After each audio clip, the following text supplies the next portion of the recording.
হয়ে ঘরে বসে থাকলাম।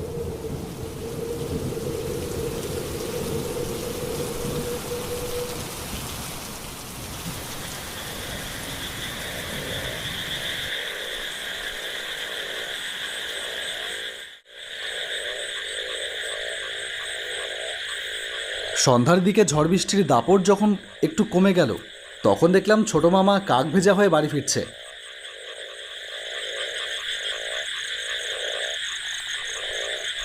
একটু পরে পোশাকে ঢুকলেন, আমাকে দেখে বললেন, কিরে ভূতের মতো বসে আছিস যে? ধুর, ফুটবল ম্যাচ পণ্ড হয়ে গেল। তাতে কি হয়েছে? যে আমার ঝাপুইতলা বনাম কাকুরহাটির খেলা, ও খেলা কি দেখার যোগ্য? বলেই উনি চাপার স্বরে আবার বললেন, চল বেরিয়ে পড়ি। একটু অবাক হয়ে বললাম, কোথায়? ফেরার সময় শর্টকাটে শিঙি মশাইয়ের বাগানের পাশ দিয়ে এলাম। বললে বিশ্বাস করবে, ঝড় বৃষ্টির চোটে বাগানের সব আম পড়ে গেছে। এই জ্যৈষ্ঠী মাসের আম, বুঝলি তো, সবই গাছ পাকা। অন্ধকারে কি করে দেখতে পেলে ছোট মামা? তুই বড্ড বোকা।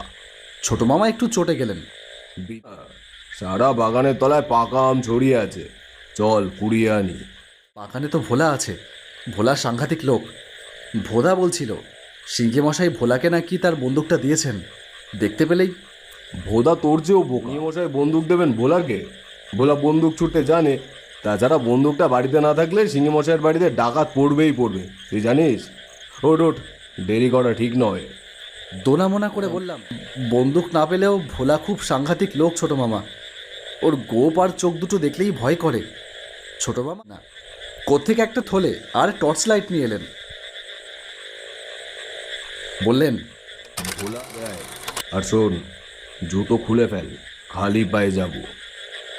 সিঙ্গি মশাইয়ের আমবাগানটা গ্রামের শেষ মাঠের ধারে। বাগানের মাঝখানে একটা মাচার ওপরে ছোট্ট ছাউনি আছে। ভোলা সেখানে, সে দারুণ ধূর্ত লোক। বাগানের আনাচে কানাচে কেউ পা রাখলে করে যে টের পেয়ে যায় কে জানে। আর টের পেলেই এমন হক ছাড়ে যে পিলে মাসে কচি আম কুড়ানোর জন্য ভোদার সঙ্গে গিয়ে কি বিপদেই না পড়েছিলাম। আমি তো দিশেহারা।